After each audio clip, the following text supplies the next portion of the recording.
Hi everyone, this video is a supplementary recording for the coding part of the class. If you have never coded before, I suggest checking this video out called Exact Instructions Challenge. This is a great video to talk about exactly what we do with coding. I also like to look at what's called flowcharts, so we can visualize the code on screen. So in Google, I'm just going to search for a flowchart. Here's an example. We can see that the code is following instructions line by line, just like it is here in like a board game. In this case, it's fixing a lamp. So does your lamp work? That's the first step. Then we jump into the next line and it says, is the lamp plugged in? And well, check, is your lamp plugged in? Because if it's not, you should plug in your lamp and it'll be working. However, if we restart and say, is the lamp plugged in? And yes, it is plugged in. We move on to the next step this way. And we then check, is the light bulb burned out? There's many ways to check out by looking at it, by shaking it and such. And if it is, you've replaced the light bulb. And if it's not, well, then you need to call service and repair the lamp. But we can see that the step-by-step instructions here that are taken by the code or the logic set to create your behavior. I don't want anyone to be afraid of code, so why don't we just jump into it? Looking at the slides of the presentation in the class, there is a link here called cpp.sh, CPP for C++. So why don't we click on that and use it? This allows us to use the web browser to start previewing code to get a taste of C++ without using a giant application. So this looks like a lot of weird stuff in a different language to learn, but we're going to go through it one by one and step by step. I'm going to start by running the application here. We're going to click the run button and see what the program does. What is this code doing? So first, the code is asking, what is your name? Okay, so my name is Andy. When I press enter, hello, Andy, and it looks like the program has terminated and stopped. Well, okay, let's see what that's doing in the code. So if I go back to the code here, this example program, we see that we have including IOStream, including strings. I don't know exactly what that means just yet, but we'll talk about that here in a second. And eventually I'll come down to this line of code where I see what is your name? And this is the exact same output that we see down here when the program was asking me, what is your name? That is the first thing that I saw. So I can see that there's some kind of way that this is rendered. And it's asking, what is my name? I'm then able to type in my name, which the next line of code is asking for a get line. So it looks like that's the way I can receive inputs from the user. And likewise, I can use the same line of code to output hello with my name. In this case, it's using the actual name here stored from what I spoke of earlier. Notice the semicolons ending each line of code. This is like punctuation in our language. So what I'm going to do is go to the bottom of the code here, and I'm just going to add some lines of code. I'm going to add some notes for now using the slash key, a double slash indicating a note. Now I can type in some notes here and they won't affect the code at all.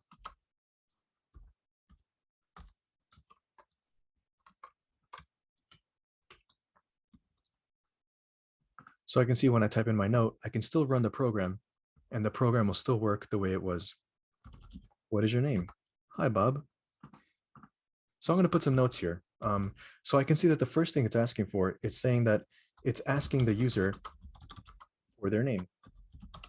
I then receive the name and I finally greet the player.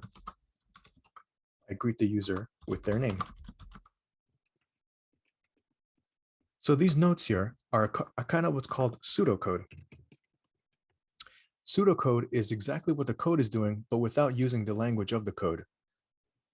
So in this case, the program is going to ask the user for their name, receive their name, and simply greet them. And we can see that the code is doing that with the coding language like so. Keep in mind that this program here on this website is not going to be saved. So if I close the website, I will no longer have this code. If you want to save the code, it's best to select all the code, copy the code, and you can save it to a notepad file or text file. So I'm going to erase some of this and basically have an empty shell here.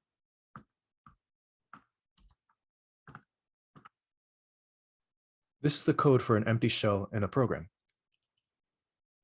And so what I want to talk about are variables and functions.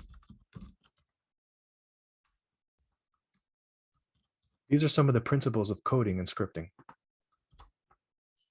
Let's start with variables. I'm going to say integer x, for example. You can think of variables from your mathematics classes when we try to think of the areas of triangles or the shape of a sphere or things of that nature and calculating measurements. The variable is able to be varied, so it's a value that can be changed. Let's take a note of that. A variable is a value that can be changed. So this is a variable called x, and it has a value, 0. This value can be changed, so I can say is 10, or I can say later on in the program, x becomes 9 minus 3. And it can be changed even further, x equals x plus 1. So if x begins at 10, later in the program, x becomes 6, 9 minus 3 is 6, and then x becomes 6 plus 1, which is 7. Notice how the variable changes throughout the lifetime of the program.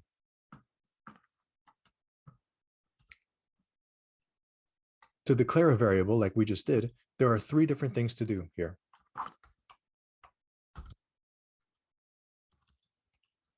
The first is the variable type. This is the type of variable that it is.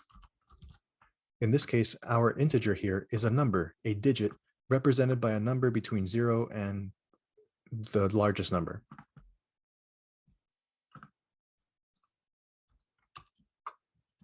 We then have the name of the variable. This name has to be unique. So if I now create another variable called x,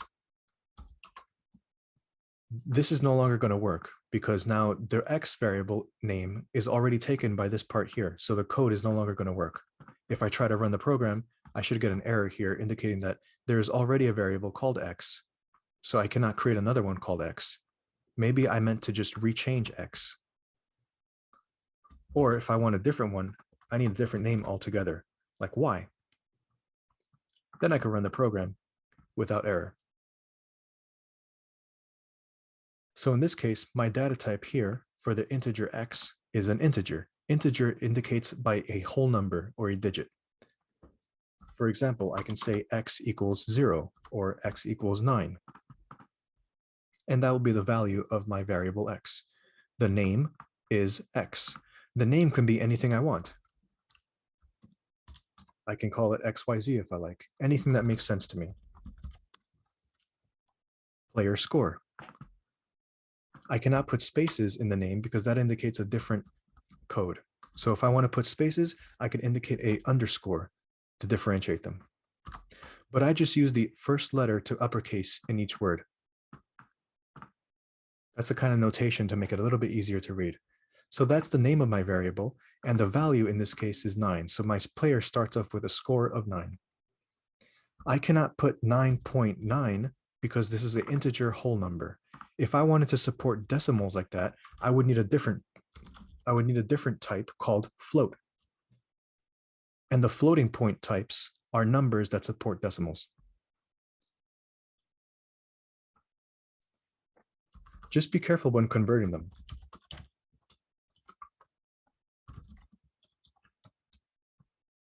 Because if I say the player score is equal to the float score, what would the player score now be? Well, why don't we test that and see what it looks like? So to make this a little bit clearer, I'm just going to go to the top of the code here and use a quick code to make this cleaner to see.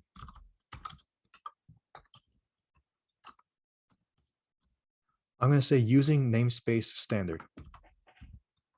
Using the standard namespace allows me to make the code a little bit easier and cleaner to read than what we saw the first time we came here. So inside the main function, I can now test this code by using the cout to output to the screen and using the less than symbol twice to show me a value. For example, I can say hello, and I can punctuate with the semicolon. Let's just run that to see if it works.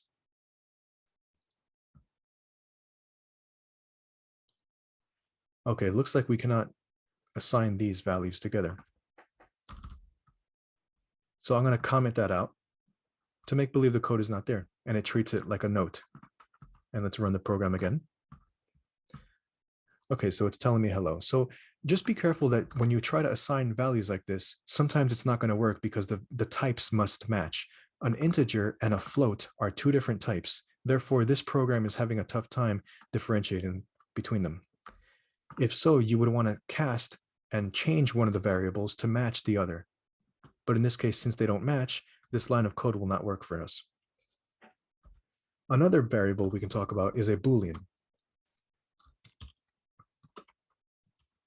A Boolean is a true or false value, indicated by the keyword true or false.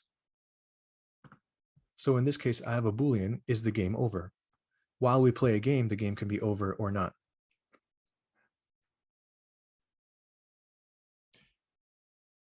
If I do not have a value here, and I indicate a variable declared as so, I can make the variable like this. Just be careful because this will be a value of garbage because we do not know what the value is unless we physically assign it.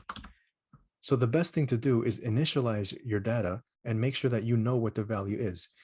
Even if a number that doesn't make any sense to you, like -1, as long as it's not garbage, your program will be able to use it much easier. These variables also come with memory. So they cost memory to the program application. This program now takes an integer, a float, and a Boolean to support them.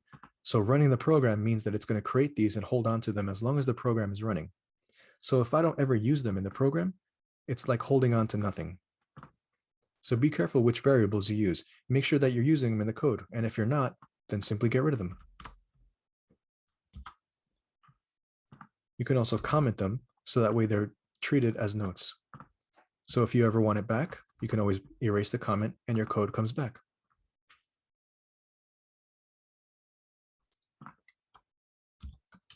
Another variable type is called string. A string is a string of characters or numbers together, including spaces.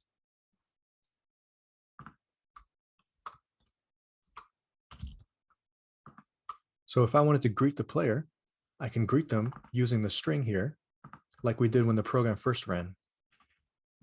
Hello, legend. So if I create a variable of a name, maybe I can check that name. If I wanted to ask for the name, I can use the input like we saw earlier. But I probably want to ask the user first, right? So it's always good to prompt the user first. So one of the built-in functions I want to use is called an if check. This is what's called flow control in your program because we're allowed to flow and go between different branches in our code.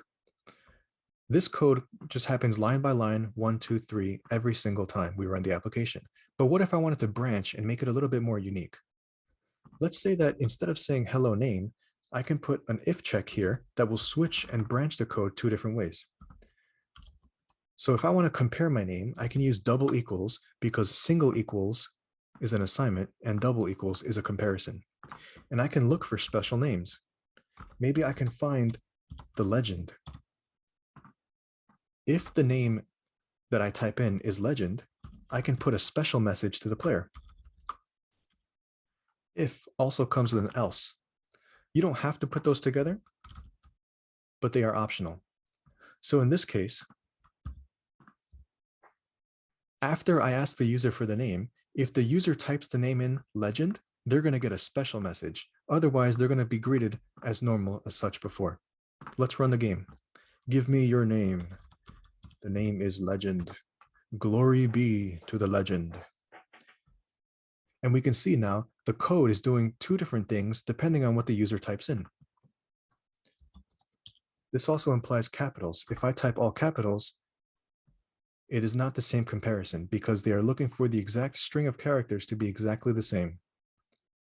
So if you want to support more, you need to attach more pairs here. There's a lot of different things here we can talk about. We have if-else pairs, we have switch statements, we have loops, and we can go on for many things to talk about here. I suggest checking out the slides of the class to see the if-else documentation here to see more information about what you can use in code. So think about a game loop. We're playing the game. We keep playing the game until we win or lose. So I can loop while win is false. So while we haven't won the game yet, we can still keep looping and playing the game and taking turns.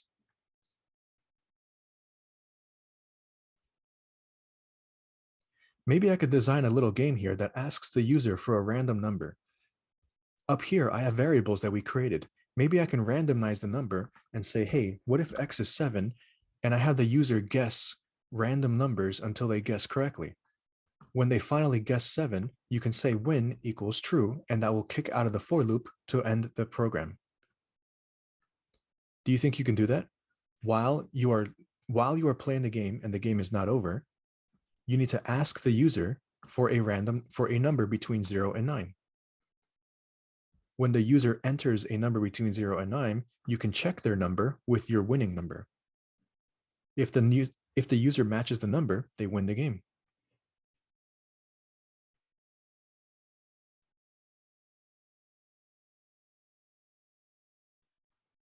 This is where it gets a little bit tricky, because now you can see all these curly braces getting in the way. And what do they mean? Well, the curly braces mean of a scope, meaning when something begins and something ends. So why don't we clean this up a little bit to start over? Let's talk about functions now. Functions are groups of commands.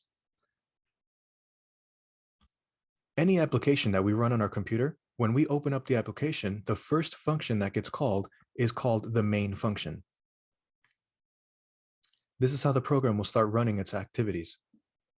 So here I have an empty main function, and we can start putting our own code for our own games or applications. The main function, notice the scope of the main function, indicated by these curly braces. One of them is opening, one of them is closing. If I put code outside, it will not be part of this main function. So any code I put has to be in the right spot.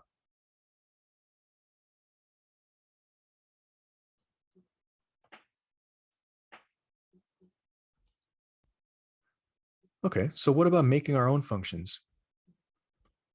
So I'm going to make some space up here somewhere. And I'm going to make our own function.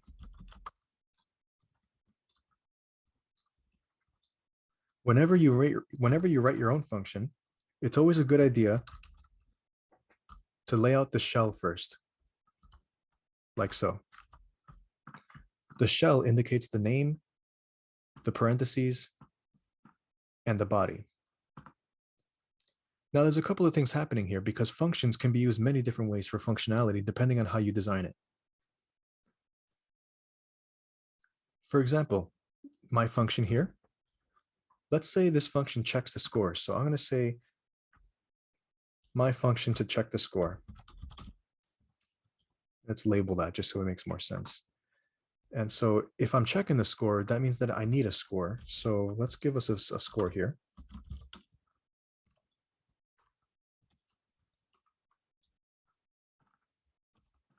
And I can see if the player score is equal to 100,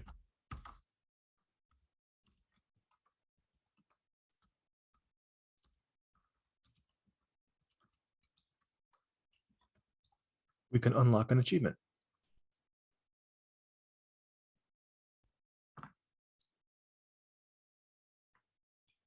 So I have a function here that checks the score, that looks at a variable, and provides some extra instructions here for what to do.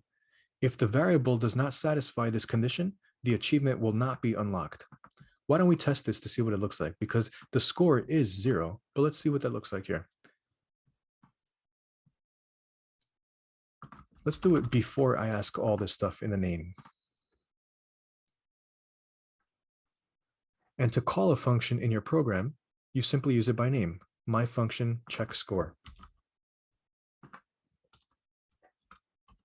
And then an empty set of parentheses and the semicolon to punctuate. Functions are also very versatile. So I'm going to change this here, or let's add a new one. I want to add two numbers together. But if I want to add two numbers, this implies that I need a left and a right hand. For example, if I want to say x equals 5 plus 9, I need a left hand and a right hand and a result. So if I want to add two numbers together, I can use parameters inside the parentheses, separated by a comma. And I can have as many as I wish. So I want two of them, one of them called left, one of them called right. Functions can also return things. So I can return back the property that I wish. In this case, the left plus the right.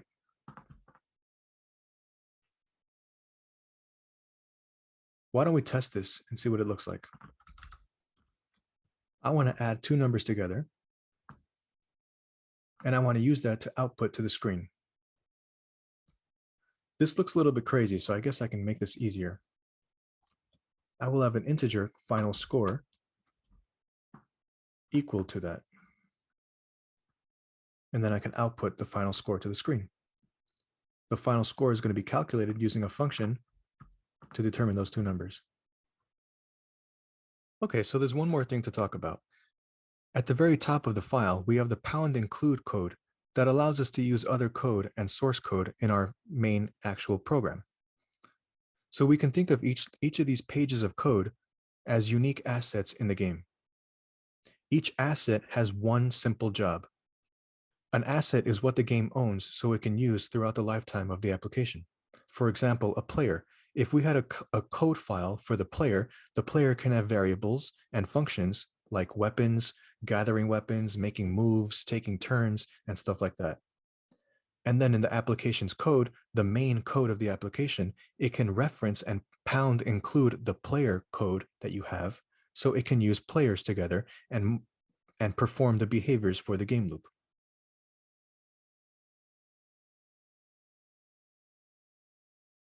This is where we have other videos applied, so check out the other resources and keep going through the rest of the chapter in the class, because we're going to talk about more about inheritance, abstractions, polymorphism, and more.